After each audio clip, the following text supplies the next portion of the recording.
بسم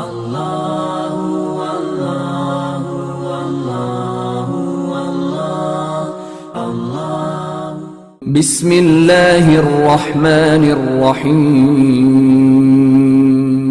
ہمیں تو ایمان لانا ہے کہ زندہ بھی ہیں اور آزاد بھی ہیں، جہاں چاہیں تشریف بھی لے جائیں۔ یہ آج لوگوں نے اس کو مذاق بنا لیا، یعنی عجیب بات ہے کہ مسلمان بھی کہلاتے ہیں، حدیثیں بھی مانتے ہیں، اور پھر انکار بھی کر دیتے ہیں حیات الانبیاء کا اور ان کے آنے جانے کا، ان کی تشریف لانے کا۔ یہ جتنے مسائل ہیں اب ان کو عقل پہ پرکھتے ہیں۔